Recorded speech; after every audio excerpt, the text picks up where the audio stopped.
उस same case की दूसरी तारीख है। प्रोसिक्यूटर ने बहुत ही रोते हुए बोला कि हमें तो नए लॉ बनाने पड़ेंगे, हमें नए लॉ में रिफॉर्म करने लगेंगे just because state objection sir, law में रिफॉर्म नहीं करना होगा, लॉ है, एफिडेविट है। मतलब आपके अंदर वो गट्स ही नहीं है कि आप समझना चाहते हैं चेंज तुरंत हो जाए, चुटकी बजाए चेंज हो गया, नहीं हो सकता ना भाई। आज 21वीं सदी में हम भारत इतने प्रगतिशील हो गए हैं कि यहाँ रिमोट से लहंगा उठा दिया जाता है, लेकिन आज भी हम ये डिस्कस कर रहे हैं कि सेम सेक्स मैरिज होना चाहिए या नहीं होना चाहिए। दोनों पक्षों की दलीलों को सुनते हुए केस को एक नई दिशा दी जानी चाहिए और क्वेश्चन ऑफ फैक्ट को छोड़कर हम क्वेश्चन ऑफ लॉ की बात करेंगे। और मैं दोनों पक्षों से थोड़ी देर मुलाकात करना चाहता हूं। कोर्ट 1 घंटे के लिए एडjourned है। Case number RNC 1208454, victim Aryan Kumar represented by Simran Oberoi, accused Sameer Alawat represented by Abhimanyu Singh. आज उस सेम केस की दूसरी तारीख है। आज हम फिर से उसी न्याय के मंदिर में खड़े हैं और केस का रुख बदल चुका है। केस का रुख अब ये है कि हमारे इस देश में सेम सेक्स यानी कि वो जेंडर जो दोनों सेम हैं उनके रिलेशंस को क्या हमें शादी का दर्जा मान करके उन्हें शादी का एक टैग दे देना चाहिए या नहीं देना, या हमें ये चीज़ देना नहीं चाहिए। मेरा एक बहुत सिंपल सा कहना है कि हम एक ऐसे समाज में रहते हैं जो कि बहुत समय से फलते फूलते आया है। इस समाज की सबसे बेसिक चीज़ है यहाँ की पॉपुलेशन, और वो पॉपुलेशन एक ऐसे रिलेशन से बनती है जिसे कि आज हम मैरिज बोलते हैं। वो मैरिज से डायरेक्टली लिंक्ड नहीं है, पॉपुलेशन मैरिज ही है। मैरिज ही वो रिलेशन है जिसके बाद हमारा समाज में पॉपुलेशन की ग्रोथ होती है। और मेरे हिसाब से जैसे कि नवजोत सिंह जोहर वाले केस में सुप्रीम कोर्ट ने कहा था कि इन सेम जेंडर वाले लोगों के रिलेशन में इनकी कोहैबिटेशन को अलाउ कर दो, पर इनकी शादी को लीगल मत करो। कोर्ट ने ऐसा क्यों कहा था? मेरा आप सभी से एक सिंपल सा सवाल है, क्या शादी का टैग लेने के बाद भी ये सेम जेंडर वाले रिलेशंस अपने पार्टनर को चुनने से ज्यादा कुछ कर पाएंगे? क्या ये हमारे समाज में जो इनहेरिटेंस चार्ट है, जो पॉपुलेशन की ग्रोथ है, क्या ये उसमें हिस्सा दे पाएंगे? और अगर ये हिस्सा नहीं दे पाएंगे तो क्या ये उससे जुड़े हुए कानूनों में अपनी कोई भी भागीदारी निभा पाएंगे? जवाब है नहीं। ये जो रिलेशंस है ये इन तक आकर सीमित हो जाते हैं। हमें इस बहुत बेसिक से चीज कि एक रिलेशन में जो सब्सटेंस होता है, कि अब ये कह रहे हैं कि हमारे पास डिजायर है, हम चाहते हैं उस एक जेंडर को, उस एक जेंडर को सिर्फ चाहने से बाकी चीजों को इग्नोर नहीं कर सकते हैं। थोड़ा सा ऊपर उठकर सोचिए, समाज में सिर्फ आपका पर्सनल रिलेशन और आपकी डिजायर नहीं है, समाज में पॉपुलेशन है, लोग हैं, समाज में अलग अलग सिस्टम है। मैरिज एक समाज का वैसा इंस्टीट्यूशन है जिसके कि वर्टिकल में बहुत सारे इंस्टीट्यूशन और भी खड़े हैं, और सिर्फ हम इसको मैरिज का दर्जा देके कि आप सेम जेंडर के हैं, आप एक साथ रहिए, आपको हम शादी का टैग दे देंगे, हमें उन बाकी सारी चीजों में परेशानियां आ जाएंगी। क्या हम समाज के इस बेसिक से चीज के कि पॉपुलेशन ग्रोथ समाज जिससे बनता है, क्या हम इस चीज को डिफाई कर दें इन्हें मैरिज का टैग दे करके? क्या ये बोलना बिल्कुल सही होगा कि हमारा समाज जिस एक चीज से बना है हम उसी चीज पर सवाल उठा दें? ये बिल्कुल गलत होगा। और मेरा यहाँ पर कोर्ट से यही कहना है कि इन सेम जेंडर वाले लोगों को, जैसे माननीय सुप्रीम कोर्ट ने कहा कि आप साथ में रहने दो, इनके बेडरूम में तो पुलिस नहीं जा रही है, इनके घर में तो पुलिस नहीं जा रही है। अगर आप ऐसे हैं, मैं आपकी इज्जत करता हूं, ठीक है, आप रहिए, आपने अपने एक पार्टनर को चुना, आप उसके साथ अपने घर में रहिए, आप अपनी जीवन को जीने के लिए पूरे जिम्मेदार हैं, आपका पूरा हक है जिंदगी जीने का। पर इसका मतलब ये नहीं है कि आप पूरे समाज में चलने वाले बाकी इंस्टीट्यूशन के पे आप एक खतरा बनकर सामने आएंगे। सर, समाज भी कैसा है? समाज में जो चीज एक डिविएंसी की तरह आती है उसे ऑब्जेक्ट ऑफ सस्पिशन की तरह दिखा जाता है।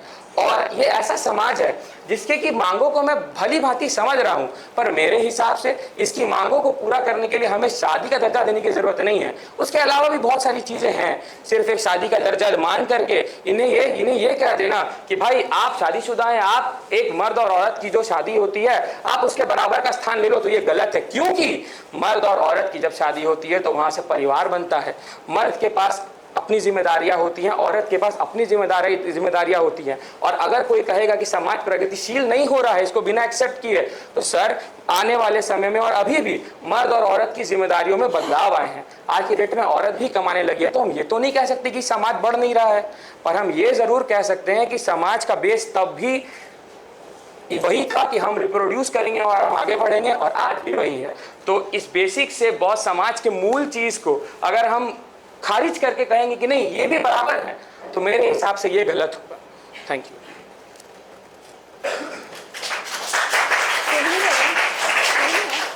तुम्हारे माय लॉर्ड्स, आज 21वीं सदी में हम भारत इतने प्रगतिशील हो गए हैं कि यहाँ रिमोट से लहंगा उठा दिया जाता है।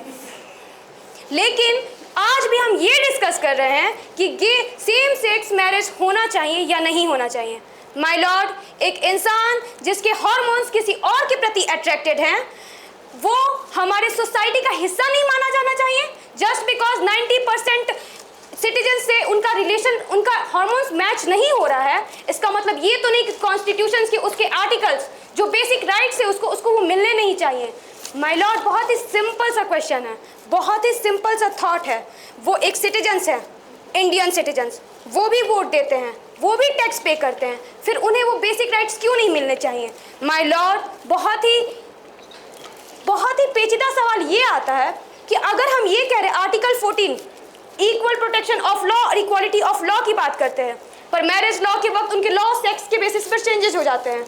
आर्टिकल 15 में ये साफ साफ कहा जाता है कि the state shall not discriminate it's citizen on the basis of sex. तो फिर मैरिज लॉ सेक्स के बेसिस पर क्यों डिस्क्रिमिनेशन है? माय लॉर्ड, एक इंसान जिसके हार्मोन्स दूसरों के प्रति अट्रैक्टेड है, बेसिकली एक लड़का और एक लड़की के प्रति, तो कोर्ट या फिर कोई लॉ या इस देश का कोई भी कानून कौन डिसाइड करने वाला होता है कि चेहरे के पीछे चेहरा किसका होना चाहिए? उसका जिससे मर्जी करे उससे वो शादी क्यों नहीं कर सकता? Thank you my Lord. Sir, मैं चाहूँगा कि मेरे साथ जो वकील साहिबा हैं सोहिनी कुछ फैक्ट्स और डेटा पॉइंट्स को यहाँ पे कोट करें और फिर मैं अपनी बात रखने की इजाज़त चाहूँगा।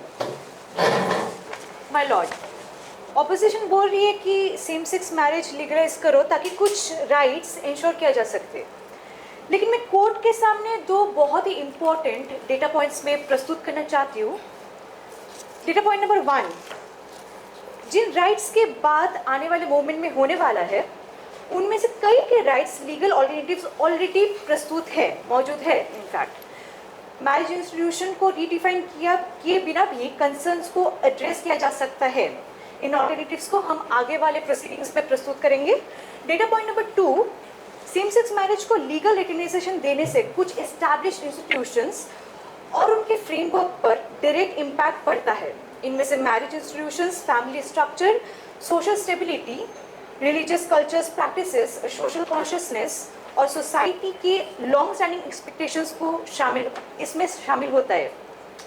The detailed legal analysis supporting authorities' alternatives availability under the existing legal framework will be substantiated upon by my learned senior counsel in the subsequent arguments. May I have the permission to speak? Sir, अभी के argument में इन्होंने बोला remote से लहंगा, सुनने में बड़ा आपको मतलब हंसी आ गया सबको, ठीक है रिमोट से लहंगा उठ गया, सब हंस दिए, कोई बात नहीं। सोच के देखिए कि क्या आप रिमोट से लहंगा वाले एक कोर्ट से पूरे समाज को जज कर लेंगे? क्या नहीं कर पाएंगे ना। रिमोट से लहंगा ठीक है, एक बोला गया हंसी का पात्र है, पर इससे हम समाज को जज नहीं कर सकते। यहाँ पे इन्होंने बोला कि वो भी सिटीजन्स हैं, वो भी टैक्स पे करते हैं। तो मैं आपको एक बात बताना चाहता हूँ कि हम एक समाज में रहते हैं, ये कॉन्स्टिट्यूशन भी हमारे समाज को चलाने के लिए बनाया गया है। ऐसा बिल्कुल नहीं है कि हमारा समाज कॉन्स्टिट्यूशन से है, बल्कि ऐसा है कि वो समाज बेस है और कॉन्स्टिट्यूशन उसके ऊपर बनाया गया है नियम कानून को लागू करने के लिए। अब सर यहाँ पर सवाल उठता है कि इन्होंने बोला कि कुछ राइट्स के बारे में यहाँ पर बात की गई कि वो राइट्स हमें देने हैं सेम सेक्स वालों को जो वहाँ पे रिलेशन में है, कि उन्हें कुछ राइट्स मिलेंगे। सर मेरा यहाँ पे ना 3-4 बड़ा सिंपल सा पॉइंट है। सबसे पहला इनका ये जो अपराइजिंग मूवमेंट है, एक राइट आता है इनहेरिटेंस का। सर इनहेरिटेंस तो आप विल के थ्रू भी दे सकते हो, इनहेरिटेंस तो आप नॉमिनेशन के थ्रू भी दे सकते हो, आप सर ट्रस्ट बना लो ना, उसके लिए तो बहुत सारी मतलब ऑल्टरनेटिव्स अवेलेबल हैं यहाँ पे। दूसरा सर आता है कि हॉस्पिटल विजिटेशन, ये कहेंगे कि मेरा पार्टनर बीमार हो गया, इमरजेंसी में मैं गया, मेरे पास कोई उपाय नहीं था। अरे साहब, तो आप ये मांगो ना कि आप एक डेजिग्नेटेड पार्टनर की आप वहां पर डिमांड करो कि एक ऐसा फ्रेमवर्क बने कि हम एक डेजिग्नेटेड पार्टनर को वहां पे फाइल कर सके। आप कहते हो कि मेडिकल डिसीजन लेने का कौन हमको कोई हक नहीं दे रहा है, वो मेरा पार्टनर है, हम उसके लिए केयर करते हैं, हम कुछ नहीं कर पा रहे हैं। अरे आप ये बात देखो ना कि हम हमें पावर ऑफ अटर्नी ऐसी चीजों का इस्तेमाल करो। आप सीधे सीधे अटैक क्यों कर रहे हैं किसी ऐसे इंस्टीट्यूशन पर जिससे कि हमारा समाज का आधार है। चौथा पॉइंट आता है कि next of kin status. Next of kin status वाला बहुत बड़ा डिमांड आता है कि यार हमें नहीं मिल रहा है, एक शादीशुदा कपल को सब मिल रहा है, हमें कुछ नहीं मिल रहा है। अरे नेक्स्ट ऑफ किन स्टेटस के लिए तो सिविल पार्टनरशिप का फ्रेमवर्क भी है। आप सिविल पार्टनरशिप के फ्रेमवर्क पे जाइए, आप डायरेक्ट यहाँ पर क्यों आ रहे हैं? Why are you attacking on the soul and the base of the society, which is procreation and which is directly linked and which is marriage? Next point sir मेरा रहेगा कि जॉइंट प्रॉपर्टी राइट्स। ये कहते हैं कि हमारे partner के पास property है, फिर उसका क्या होगा? सर प्रॉपर्टी राइट्स को भी तो आप कॉन्ट्रैक्ट और को ओनरशिप के थ्रू कर सकते हैं। कौन नहीं कर रहा है आज के डेट में? सीधी सी बात है कि जब आप एक होम लोन लेने जाते हैं और होम लोन में अगर एक मर्द होम लोन उठाता है, घर का अगर एक ब्रेड अर्नर लोन उठाता है, तो वो अपनी वाइफ का नाम वहां डालता है और उस एक कंडीशन में कहीं भी लिखा नहीं होता है कि इनका नाम तभी डलेगा अगर ये आपकी वाइफ है। एक घर एक प्रॉपर्टी है, उस प्रॉपर्टी को दो लोग मिलकर ओन कर सकते हैं, उसमें पैसा लगाया जा सकता है। ये फ्रेमवर्क हमारे पास अवेलेबल है। इसके बाद सर बात आता है कि इंश्योरेंस और पेंशन बेनिफिट्स। सर आप एक सिंपल से एफिडेविट से अपना ये पेंशन बेनिफिट्स को एक्सटेंड कर सकते हैं, इसके लिए शादी जैसे इंस्टीट्यूशन को टच करने की जरूरत नहीं है।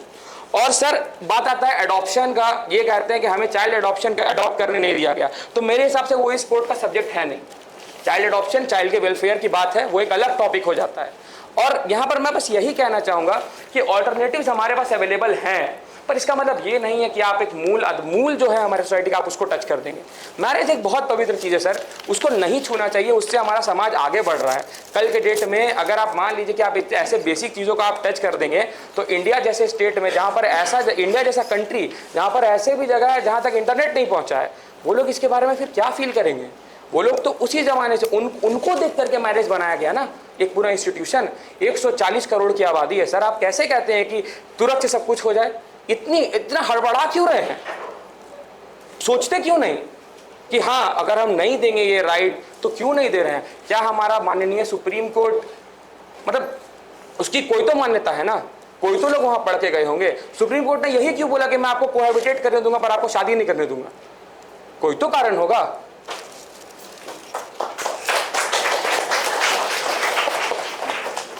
माय लॉर्ड, बहुत ही सिंपल सी बात है, लोगों से समाज बनता है, समाज से लोग नहीं। माय लॉर्ड, मैं इस कोर्ट के सामने कुछ कन्फेस करना चाहती हूँ। मैं एक लेस्बियन हूँ और इस ट्रूथ भी है और इसकी मैं प्रूफ भी दे दूँगी। बट पॉइंट ये उठता है कि जस्ट बिकॉज मैं एक लेस्बियन हूँ, मेरी पार्टनर एक लड़की है, मेरे को उससे शादी करने के लिए अलग अलग तौर पे शादी ना करने के लिए राइट तो दिया नहीं आपने, और मुझे आपके इनहेरिटेंस को राइट को अक्वायर करने के लिए, आपके पीएफ के राइट को अक्वायर करने के लिए, नेक्स्ट टू किन स्टेटस को अक्वायर करने के लिए ना जाने कितने पेचीदे रास्तों को अपनाना पड़ेगा। माय लॉर्ड, सिंपल से सवाल ये है, अगर हेटेरोसेक्सुअल कपल को ये राइट सिर्फ और सिर्फ मैरिज बेसिस पर पूरे के पूरे राइट्स दे दिए जाते हैं, तो फिर हम लेस्बियन हैं, इसमें हमारा क्या कसूर है? सिर्फ यहाँ पे बायोलॉजिकल हार्मोन चेंज होने के कारण मेरे लॉ चेंज हो गए? डिस्क्रिमिनेशन ये नहीं तो और क्या है? मेरे को शादी नहीं मिलेगा, मेरे को मैरिज राइट्स नहीं मिलेंगे। कानून की नज़र में इन्होंने कहा मैरिज एक सैक्रामेंट है, नहीं, मैरिज एक लीगल कॉन्ट्रैक्ट है जिसके कारण आपको बहुत सारे लीगल राइट्स मिलते हैं और उन राइट्स से मेरे को वंचित रखा जा रहा है। उन राइट्स को पाने के लिए मेरे को इधर उधर भटकना पड़ रहा है। ये डिस्क्रिमिनेशन मेरे साथ क्यों? जस्ट बिकॉज मेरा सेक्स अलग है? That's all my honour.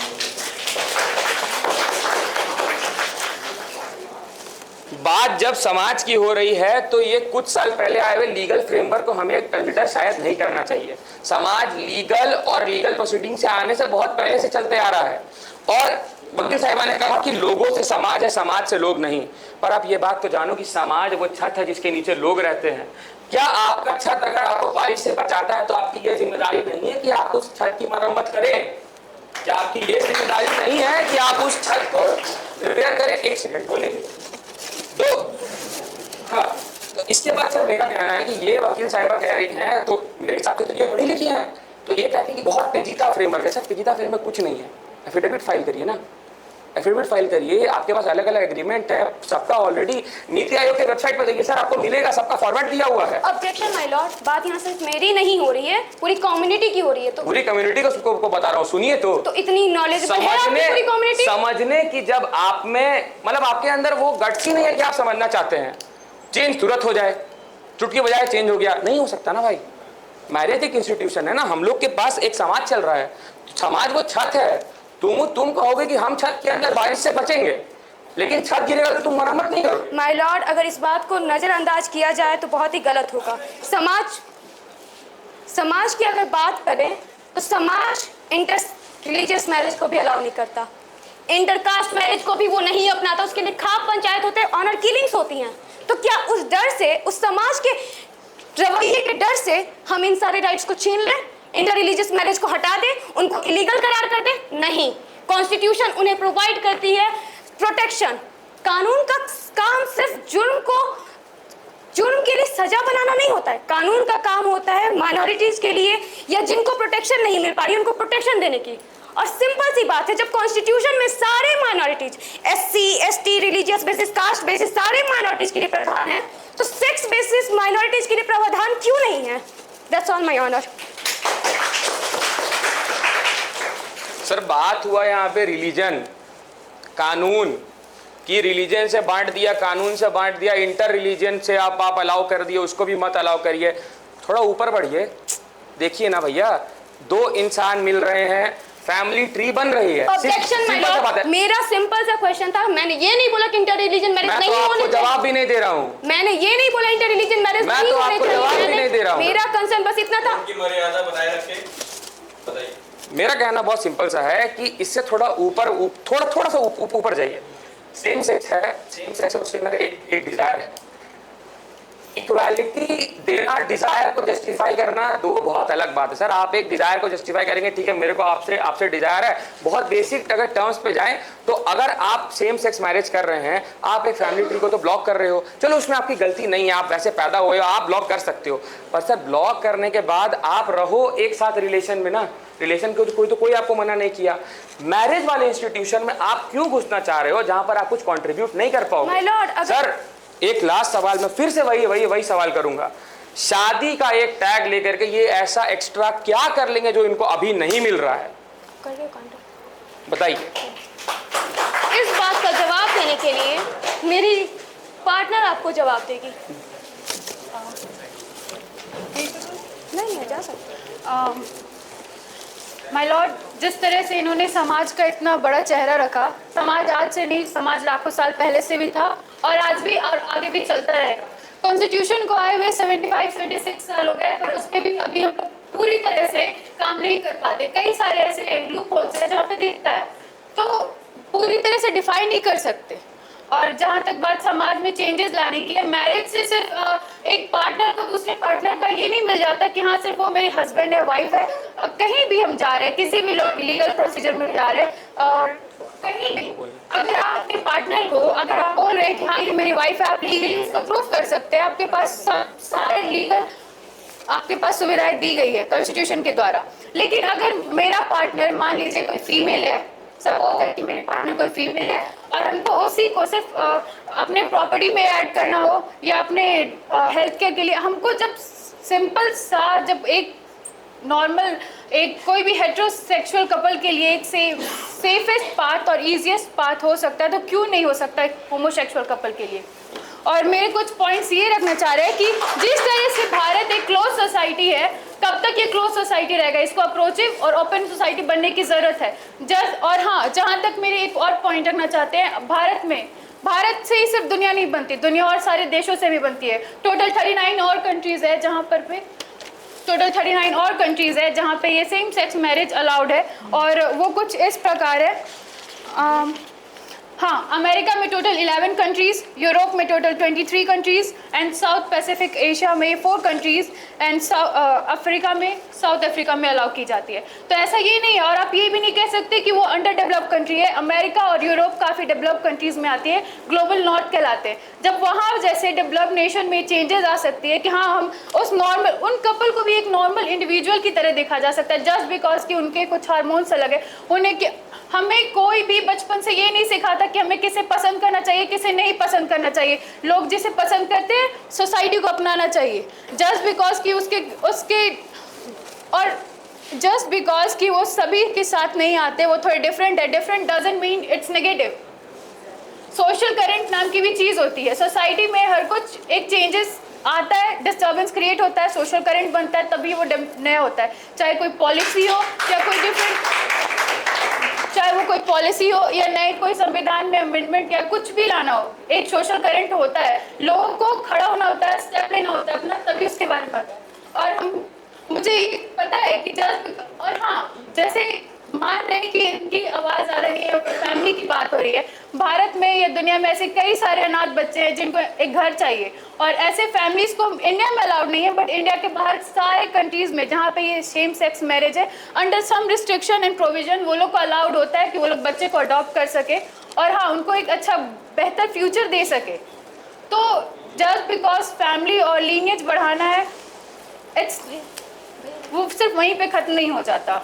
और मेरे कुछ पॉइंट्स हैं, जैसे कि हम लोग सोशल करंट की बात कर रहे हैं। मेरे पास एक ये कहना है कि हम लोग अगर किसी को लीगल कर दे, सिर्फ लीगल ऑन पेपर्स नहीं, उन्हें एक मान्यता दे कि हाँ आप एक्सेप्टेड है सोसाइटी में, तो वो जो सोशल सेम है और बाकी सारे लोगों से जो कि हम हमारे आइडेंटिटी को सबके सामने ला करके हमें एक्सेप्ट करना बहुत बड़ी बात होती है। उसके बाद लोग अपने मैक्सिमम यूटिलिटी पे चलते हैं, जो कि एक नेशन के लिए सबसे ज़्यादा अच्छा है।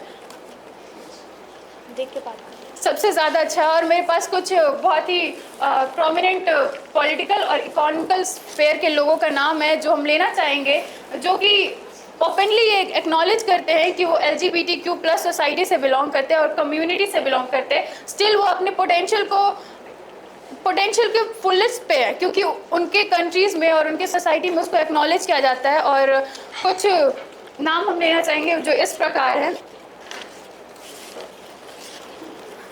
Just a second.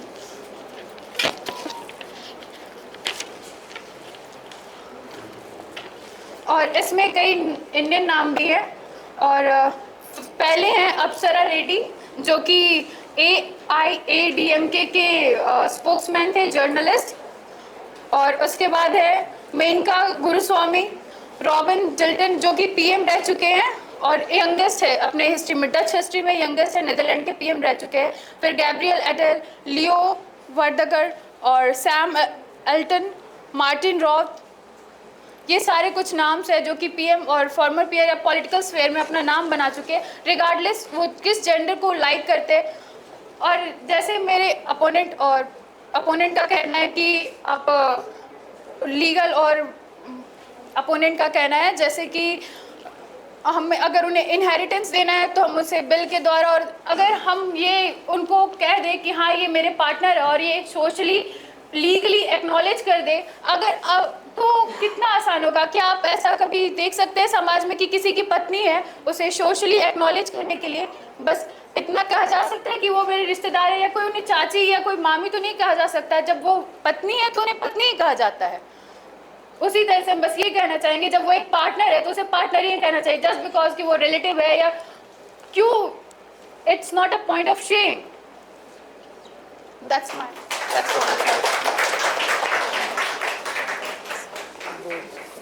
My lord, simple सी बात ये समझ में आती है कि प्रोसिक्यूटर का कहना है कि मैरिज लाइक लीगल मिलने से हो ही क्या जाएगा। इनका कहना है कि मैरिज अगर हम लोग अलाउ कर देते हैं तो पॉपुलेशन नहीं बढ़ेगी, वगैरह वगैरह वगैरह।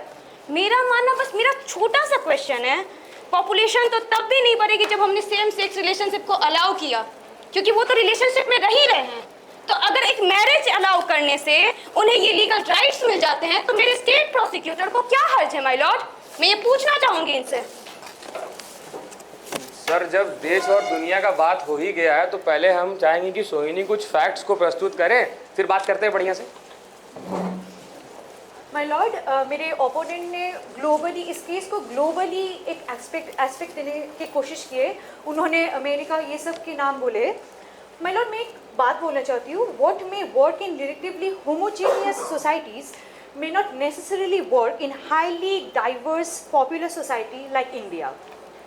For example, my Lord, Netherlands की अगर मैं बात करूँ तो उनकी पॉपुलेशन लगभग 1.8 करोड़ है।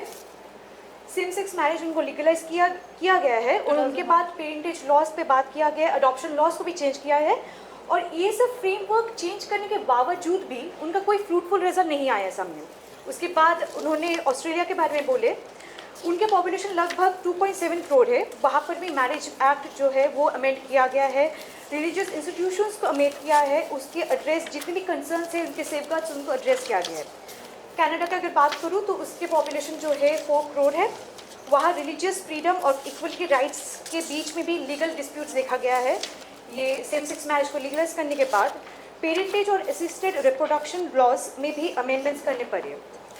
यूके के बाद अगर मैं बात करूँ तो उनके पॉपुलेशन लगभग 7 करोड़ है, वहाँ चर्च एग्जेम्पशन क्रिएट करने पड़ी और फैमिली लॉज को भी इनहेरिटेंस के बाद में सारे पेंशन लॉज जो भी उनके रिफॉर्म्स करने पड़े। जर्मनी के पॉपुलेशन लगभग 8.4 करोड़ है, अडॉप्शन और parent child recognisation framework, child significance, ये सब चेंज करने के बावजूद भी कोई फ्रूटफुल रिजल्ट हम लोग के सामने नहीं आया है। यूएसए उन्होंने बोले उनके पॉपुलेशन 3.34 करोड़ है, वह अडॉप्शन एजेंसीज, रिलीजियस ऑर्गेनाइजेशंस और इक्वलिटी राइट्स को लेकर एक्सटेंसिव लीगल लिटिगेशंस देखने को मिले हैं, लेकिन अगेन कोई फ्रूटफुल रिजल्ट हम लोग को नहीं मिले। अब करते हैं हम लोग के भारत के बाद अगर भारत का बात देखा जाए तो इंडिया के पॉपुलेशन ऑलमोस्ट 140 करोड़ से भी ज़्यादा है। इंडिया सिर्फ पॉपुलेशन में बने नहीं बल्कि डाइवर्सिटी में बहुत ही कॉम्प्लेक्स और एक बहुत ही फ्रेमवर्क हम लोग के सामने आता है। यहाँ पर Hindu marriage act, Muslim personal laws, Christian marriage act, Parsi marriage laws और कई कस्टमरी प्रैक्टिस भी एग्जिस्ट करते हैं। माय लॉर्ड, ट्रेडिशनली मैरिज सिर्फ एक कंपेनियनशिप के रूप में अगर हम लोग देखें तो वो नहीं देखना चाहिए हम लोग को। Marriage institution historically family formation और प्रोक्रिएशन से भी क्लोजली लिंक्ड है। Thank you sir. पॉपुलेशन में वकील साहिबा बोली अगेरा वगैरह, पॉपुलेशन खत्म हो जाएगा समाज बचेगा? अगेरा वगैरह बोलने लायक टॉपिक है ये? बिल्कुल नहीं। अगेरा वगैरह आप कैसे बोलोगे जब आप बात पॉपुलेशन की कर रहे हो? हमने एग्जाम्पल प्रस्तुत किए अलग अलग कंट्रीज़ के, सबकी पॉपुलेशन 3 करोड़, 1 करोड़, 8 करोड़, 140 करोड़, ऊपर से प्रगतिशील देश जो आगे बढ़ रहा है। देश में आप कुछ भी चला लो, कोचिंग इंस्टीट्यूट से लेकर के शॉपिंग मॉल तक सब चल रहा है लोगों से। लोगों में एक ऑर्डर तो होनी चाहिए ना। आप मुझे एक छोटी सी बात बताओ कि जैसे हमने देखा कि अलग अलग कंट्रीज़ में लॉज लाने के बाद भी कोई फ्रूटफुल रिजल्ट तो मिला नहीं, और जब वो रिजल्ट नहीं मिला तो एक अनरेस्ट अलग से क्रिएट हो गया। तो जैसा हम लोग का कानून है तो सर कानून इमोशन पे तो नहीं चलता ना, कानून चलता है जो फैक्ट है उस पर, जो ज़मीनी हकीकत है उस पर, कि भाई भले लोगों को कड़ा लगे, एक छोटी पॉपुलेशन को ये प्रॉब्लम्स लगे, बहुत हार्श लगे अपने ऊपर, पर जो चीज़ समाज को बनाए रखने के लिए और यहाँ का ऑर्डर मेंटेन रखने के लिए ज़रूरी है वो तो होगी। सिंपल सी बात है। तो यहाँ पर मैं बस एक ही सवाल करना चाह रहा हूँ कि इतने बड़े देश में अगर सुप्रीम कोर्ट ने ये डिसीजन दे दिया कि आप साथ में रहो, तो आप फिर से वही सवाल, शादी जैसी इंस्टीट्यूशन में क्यों आना चाह रहे हो जहाँ पे आप कुछ कंट्रीब्यूट नहीं कर पाओगे? आपके पास ऑल्टरनेटिव्स हैं, आपके पास दुनिया भर की चीज़ें हैं। अलग अलग कंट्री में अलग अलग फ्रेमवर्क बनाया गया, पॉपुलेशन कुछ नहीं था, यहाँ पॉपुलेशन बहुत कुछ है। आप एक बार मैरिज इंट्रोड्यूस करोगे आपका सोशल ऑर्डर बिगड़ जाएगा। आज के डेट में अभी हमने पहली हियरिंग में देखा कि वो बंदा रो रहा था कि उसको पता नहीं था कि बाहर जाएंगे तो मेरे साथ क्या होगा, जबकि अभी तो चीज हिडन है। आप ओपन करो, मारा ना दिया जाए तो मेरा नाम बदलना। तो क्या आप सोच सकते हैं कि क्या सेम सेक्स मैरिज को यहां लागू करना कहीं से भी जायज है? Thank you.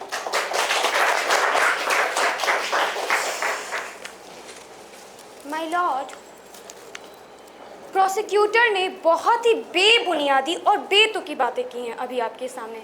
उन्होंने कहा भारत में अगर ये चीज़ लागू हो जाएगी तो भारत की प्रगतिशील देश प्रगति रुक जाएगी, भारत का पॉपुलेशन रुक जाएगा और ना जाने क्या क्या।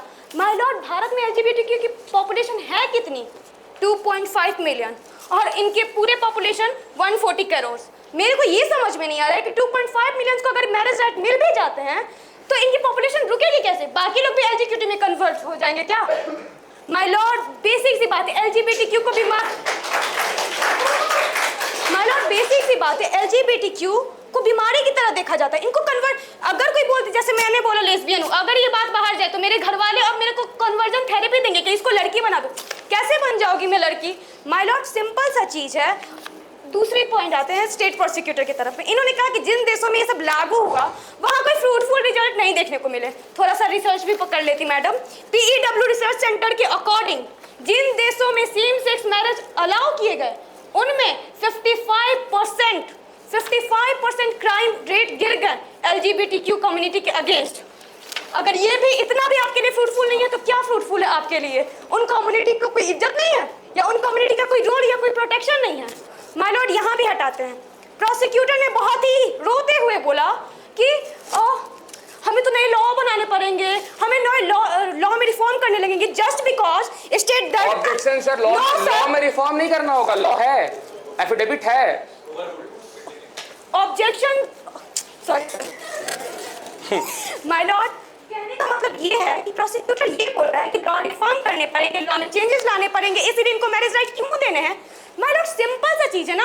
आप ये सोचिए, अगर मैं लड़की हूँ और मैं किसी लड़के से शादी करती हूँ और उसके साथ मैंने उसके लिए अपना करियर छोड़ा, अपना पढ़ाई छोड़ा, सब कुछ छोड़ा, और फिर अचानक से वो लड़का किसी और लड़की के साथ भाग जाता है और फिर मेरे को उसके साथ डिवोर्स लेना पड़ता है। कोर्ट में क्या प्रोविजन है? मुझे एलिमनी प्रोवाइड होगी, राइट? एलिमनी। बट अब सोचिए, मैं तो लेस्बियन हूँ ना, मैं तो अपने लेस्बियन पार्टनर के साथ रहूंगी। अब अगर वो पार्टनर मुझे धोखा दे दे और मैंने उसके लिए अपना करियर छोड़ा, सेम सिचुएशन, तो क्या होगा? मुझे कोई एलिमनी प्रोवाइड होगी? मुझे कोई लीगल प्रोटेक्शन मिलेगा? नहीं। इसीलिए जस्ट बिकॉज स्टेट डरती है उसे अपने लॉ चेंज करने के लिए, स्टेट डरती है समाज से कि समाज में क्या होगा, हम माइनॉरिटीज का कोई रूल रेगुलेशन, कोई प्रोटेक्शन नाम का चीज ही नहीं इस देश में, तो फिर इस देश में LGBTQ कम्युनिटीज को भगा क्यों नहीं दिया जाता आपके? That's all my honour. वकील साहिबा बोली कि ये जो है ये बेबुनियाद है। पॉपुलेशन बुनियाद है भैया, उसके बिना समाज चलेगा? मेरे हर बात पे मेरा जिक्र है समाज की पॉपुलेशन, आप बोलते हैं बेबुनियाद है। Point number 2, you can do whatever the hell you want to do with your body, okay, accepted, but there is no need of promotion of that thing। मेरे हिसाब से इसको मैरिज राइट देके हम लोग बस इसको प्रमोट करेंगे। मेरा एक ही मानना है कि भैया आप अभी के डेट में इंडिया में रहते हैं, आप बात की कि मेरे पास कोई राइट नहीं है, प्रोटेक्शन नहीं है, एक्सेट्रा एक्सेट्रा। राइट और प्रोटेक्शन तो मैंने तो पहले डिफाई कर दिया ना, ऑल्टरनेटिव तो है, कहाँ नहीं है? आप यूज़ करिए ना। आपको चाहिए मैरिज, आप वहाँ बोले कि एलिमनी की बात। सर एलिमनी की बात कब आती है?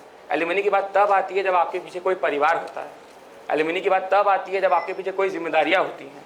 और एलिमनी यानी कि आज के समाज में करेंसी को प्रोवाइड करने की बात तब आती है जब आपके पीछे कोई ऐसे लोग हो या आपके पीछे कोई ऐसी जिम्मेदारियां हो जिनके की जिम्मेदारी आपको उठानी थी पर आप नहीं उठाए due to some XYZ reason. वो तो टॉपिक ही नहीं है अभी यहाँ पे। तो मेरा ये बोलना है कि जब इस केस में हम पीछे कुछ छोड़ के ही नहीं जा रहे हैं, हम बस अपने डिज़ायर के लिए हम एक रिलेशन में जा रहे हैं और वहाँ बस एग्जिस्ट कर रहे हैं, जिसकी परमिशन है, जिसकी परमिशन अभी इंडिया में है, उसे मैरिज का नाम क्यों देना?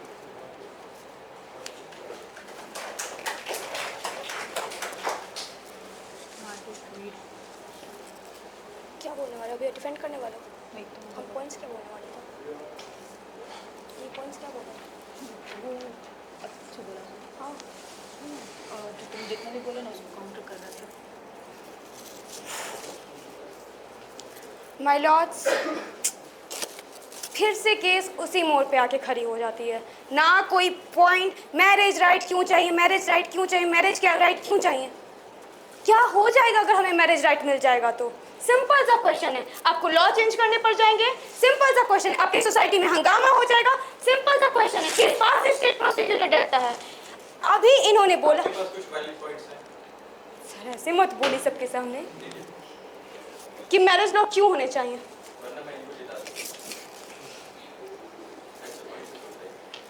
माय लॉर्ड, ये संस्कृति की बात करते हैं, समाज की बात करते हैं। मैं भारत के सामने भारत के कुछ चेहरों को रखना चाहूँगी। ये है हमारी भारत की असलियत।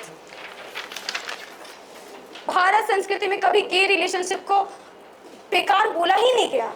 इसे खजुराहो मंदिर में आराम से स्क्रिप्टेड किया गया था और लोग इसे मानते थे और इसका सम्मान भी करते थे। फिर आज ऐसा क्या हुआ? ब्रिटिशर्स की सोच थोपी जा रही है क्या? ब्रिटिशर्स का कॉलोनाइजेशन अभी भी चल रहा है क्या? नहीं। सिंपल सा पॉइंट है माय लॉर्ड, अगर मैरिज राइट मिल जाएगा, अभी ये एलिमनी के लिए कुछ नहीं बोले, एफिडेविट करा लो, एफिडेविट करा लो। आप एक नॉर्मल इंसान से जो कि कानून का जानकारी नहीं रखता है, कितने बार उससे बोलेगे एफिडेविट करा लो? एलिमनी के लिए आपने कोई बात नहीं रखी, कोई पॉइंट नहीं रखा। मेरे को इसके अलावा भी बहुत सारे प्रोटेक्शन नहीं मिल सकते हैं लॉ। क्लोजिंग स्टेटमेंट दीजिए आप दोनों अपनी। भाई कुछ बोलना था क्या? सर मेरा क्लोजिंग स्टेटमेंट यहाँ पर यही रहेगा कि अगर मेरी बातों को ये सुन नहीं सकती हैं तो फिर बात अलग है। एलिमनी के बारे में तो 1 मिनट तक बोला है मैंने, क्यों नहीं मिलना चाहिए, क्या है उसका, जो भी है। मेरा सर बोलने का बहुत साफ साफ मतलब है कि मैरिज, ये कहती है कि गे रिलेशनशिप्स पहले से थे, अगर थे और अगर उतने ही इंपॉर्टेंट थे और उतना ही समाज एक्सेप्ट करके समाज फलता फूलता तो आज कोई तो उसका रेलेवेंस होता ना। उसका कोई फंक्शन नहीं था तो वो मिट गया। कड़वी बात है मगर सच है, कोई फंक्शन नहीं था, वो मिट गया। सर अगर हम गे मैरिजेस को या फिर सेम सेक्स मैरिजेस को अलाउ करते हैं तो मैरिज अपना एक डिफाइनिंग पर्पस खो देता है, और वो डिफाइनिंग पर्पस को खो देना अभी शायद समाज के लिए एक्सेप्टेबल नहीं है, समाज बिगड़ जाएगा। दूसरा सर, फैमिली नॉर्म्स, ये कहते हैं कि हम उसके साथ पार्टनर में हैं, ठीक है, फैमिली नॉर्म्स सर बहुत इंडिविजुअलिस्टिक हो जाएंगे, बल्कि फैमिली इंडिविजुअल बिल्कुल नहीं है। फैमिली का मतलब इंडिविजुअल नहीं होता है और आप उसको इंडिविजुअलिस्टिक नहीं बना सकते हैं। सर ये सोसाइटी जो है ना, ये समाज के अंदर हम सब रहते हैं। सिर्फ ये इन्होंने बोला कि 25 लाख है पॉपुलेशन LGBTQ की, उसमें से बात हो रही है सेम सेक्स की, यानी कि L की और G की, राइट। तो 25 लाख और इधर 140 करोड़, थोड़ी बात कड़वी लगेगी मगर हमारा जो न्याय व्यवस्था है वो इतना कमज़ोर नहीं है कि वो किसी भी चीज़ को एक्सेप्ट कर लेगा जस्ट कि आपका डिज़ायर है, आपके मन में इच्छा है तो ठीक है मान लिए। मजाक थोड़ी चल रहा है यहाँ पे। Marriage was not created just to validate romantic and physical relationship, इस बात को एक्सेप्ट करना होगा। और equality does not require identical institution. हम लोग के सुप्रीम कोर्ट ने, माननीय सुप्रीम कोर्ट ने इनको अनुमति दी है, आप रहो साथ में, बट इक्वालिटी का मतलब ये तो नहीं है कि आइडेंटिकल रिप्रेजेंटेशन हम दे देंगे इसको। बहुत सीधी सी बात है sir, rights can not be solely derived, वहाँ पे कुछ ना कुछ सब्सटेंस होना चाहिए, कुछ ना कुछ सॉलिड सब्सटेंस होना चाहिए, तभी राइट्स मिलेंगे, नहीं तो नहीं मिल पाएंगे। धन्यवाद।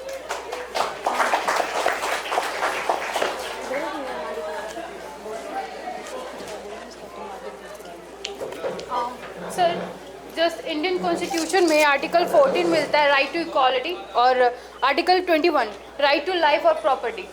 ये right to life and privacy, just because कि उसके प्रेफरेंसेस डिफरेंट है, इतना मतलब जस्ट बिकॉज उसके प्रेफरेंसेस डिफरेंट है, इतने सारे कॉन्स्टिट्यूशन राइट्स उसके हाथों से छिन जा रहे हैं। और सिर्फ ये मैरिज का एक टैग नहीं मिल जाता, मैरिज के टैग के साथ बहुत कुछ ऐसा होता है जो एक पार्टनर को मिलता है, उस एक सोशल सिक्योरिटी मिलती है, सोसाइटी के साथ जितना भी उनके भेदभाव हो रहा है वो सब घट जाता है, और बहुत बड़ा चेंज होता है सोसाइटी में एक होमोसेक्सुअल मैरिज को एक्सेप्ट करना। लेकिन बट दैट डजंट मीन कि सोसाइटी इतनी रिजिड हो जाएगी, चेंज नहीं होगी। कॉन्स्टिट्यूशन भी हमारा वर्ल्ड का सबसे लेंथीएस्ट और लॉन्गेस्ट है, बट उसमें भी ऐसे प्रोविजंस है जिसमें हम उसे चेंज कर सकते हैं। उसी तरह से सोसाइटी भी ऐसी होनी चाहिए जो हर अप्रोचेस के अकॉर्डिंग बढ़ती जाए।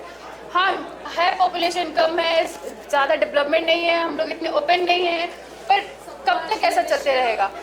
कब तक ऐसा चलते रहेगा कि जस्ट बिकॉज की बात सोसाइटी के बाकी 80% लोग नहीं चाहते हैं तो 20% को दबाया जाए? ये आज भी वही माइनॉरिटीज़ वाली बात होगी, जात, धर्म, रंग, रूप और इनके आधार पर हम लोग माइनॉरिटीज़ को इतना ज़्यादा फ्रीडम दे सकते हैं, रिजर्वेशन दे सकते हैं, क्रीमी लेयर और क्या क्या अलग अलग प्रोविजंस और आर्टिकल ला सकते हैं। तो फिर क्यों नहीं हम होमोसेक्सुअलिटी को एक साधारण सा टैग दे सकते हैं कि हाँ उनको भी लाइफ ऑफ फ्रीडम है, प्रिविलेज है, प्राइवेसी है, उनको क्यों नहीं है? जस्ट बिकॉज कि उनके प्रेफरेंसेस डिफरेंट है। और मेरे जो अपोनेंट हैं, मेरे प्रोसिक्यूशन में जो भी अपने बिहाफ में इतने सारे पॉइंट्स रहे, सोसाइटी एक पिलर है, पर सोसाइटी किसी एक तरह के माइंडसेट का इन लोगों से नहीं बनती, वो बहुत सारे। और जिस तरह से उन्होंने कहा कि हमारा 140 करोड़ पॉपुलेशन है वर्ल्ड में, हम लोग लार्जेस्ट और सेकेंड लार्जेस्ट पॉपुलेशन पे आते हैं, तो ये तो डिफाइन ही ना करता कि वो पॉपुलेशन में चेंजेस नहीं आना चाहिए। डेवलपमेंट अगर यही रिजिडिटी के साथ रहा तो डेवलपमेंट तो कभी आ नहीं पाएगा। माय लॉर्ड, आज प्रोसिक्यूटर ने अपने स्टेटमेंट में एक बात कही कि क्या करेंगे ये जब इनके पास खुद की फैमिली ही नहीं है। माय लॉर्ड, फैमिली तो तब बनेगी ना जब हमें मैरिज का लीगल राइट प्रोवाइड किया जाएगा। उसी के लिए तो आज हम लोग यहाँ पे लड़ रहे हैं। माय लॉर्ड, एक बहुत ही सोसाइटी 5000 साल पुराना, 5000 10,000 साल पुराना, बहुत बातें हो गई। मैं आपसे सिविलाइजेशन की बात करती हूँ, ह्यूमन सिविलाइजेशन। इसकी शुरुआत कहाँ से होती है? आग के कारण या फिर चक्के के कारण? नहीं माय लॉर्ड, ह्यूमन सिविलाइजेशन एक बहुत ही अनकही सुनी बात है कि जब पुराने ज़माने में लोग साथ में ट्रैवल कर रहे थे, यानी माइग्रेट कर रहे थे, तो उनकी फीमर बोन बहुत इंपॉर्टेंट होती थी। अगर किसी का जांघ का हड्डी टूट गया तो उसे वहीं लोग छोड़ देते थे और आगे बढ़ जाते थे। लेकिन इसी सब में एक नया खुलासा आता है। मार्गरेट मीड की एक सोशियोलॉजिस्ट हैं, इनकी एक थ्योरी आती है। उन्होंने एक डिस्कवर किया फीमर, रिकवर्ड फीमर। मतलब कि इसका सिंपल सा मतलब उन्होंने ये बताया कि उस वक्त माइग्रेशन के दौरान इस इंसान की जांघें टूट गई थी, लेकिन बाकी लोग मतलबी बनकर आगे बढ़ने के बजाय उस एक इंसान के लिए महीनों तक रुके, मलहम पट्टिया की, सिंपल सी बात करते सिंपैथी दिखाई। और वही आज हमारी सोसाइटी में मिसिंग है, सिंपैथी। आज हमारा सोसाइटी बेसिक, हम लोग लड़ाई कर रहे हैं। आज हम कोर्ट से कोई दया या सहानुभूति नहीं मांग रहे हैं, हम सिर्फ न्याय मांग रहे हैं अपने लिए, अपनी कम्युनिटी के लिए। जस्ट बिकॉज वो कुछ हैं, इसका मतलब ये नहीं कि 140 करोड़ के सामने वो छोटे और उनको कोई लीगल प्रोटेक्शन नहीं मिलना चाहिए। सिंपल सी बात है, अगर आज कबीर कटघरे में है, कल कोई और होगा माय लॉर्ड, सेम केसेस के लिए कोर्ट का टाइम कब तक ऐसे वेस्ट होगा? अगर मैरिज राइट मिल जाता तो ये सब बातें हो ही नहीं रही होती। एंड दैट्स वाई मैं कोर्ट से अपील करना चाहती हूँ कि इस पर एक लॉ बनना चाहिए और एग्जीक्यूटिव बोर्ड को, एग्जीक्यूटिव बेंच को ये बताना चाहिए कि सेम सेक्स मैरिज जब LGBT कम्युनिटी हमारे सोसाइटी के, हमारे इंडिया के हिस्सा है, तो उनके लिए लॉ यहाँ पर होने चाहिए। That's all my honour.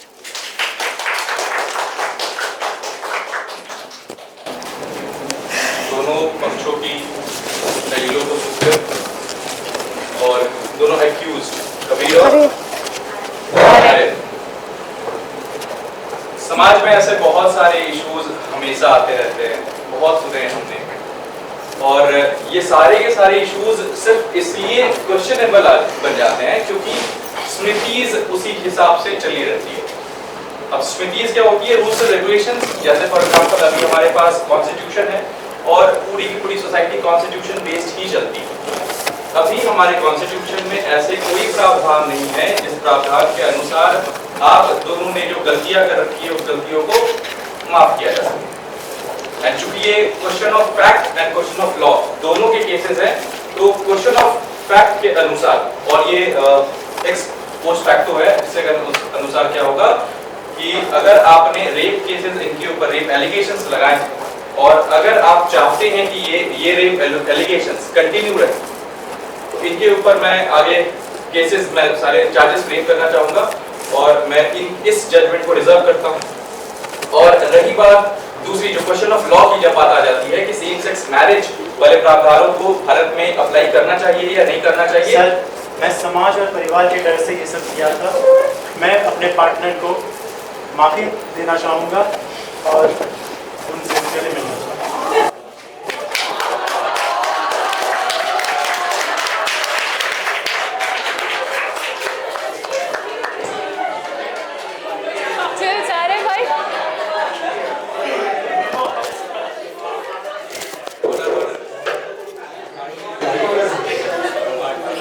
Question of law की जब बात आती है, क्वेश्चन ऑफ लॉ में हम एग्जीक्यूटिव बोर्ड को ये आदेश देते हैं कि कुछ जल्द से जल्द इसके प्रति कोई ना कोई एक्ट लाने की कोशिश करें। और ये जो इश्यूज चल रहे हैं माइनॉरिटीज को लेकर, तो हमें एज एन प्रोग्रेसिव स्टेट हमें ये चीज, ये मूवमेंट आगे कंटिन्यू करवानी चाहिए और ये चीज सुनिश्चित करनी चाहिए हमें कि इस चीज को एक्नॉलेज किया जाए, इस केस को लैंडमार्क जजमेंट माना जाए और कोई ना कोई एक्ट और कोई ना कोई लॉज इसके लिए जरूर इनैक्ट होने चाहिए। Thank you madam. Thank you.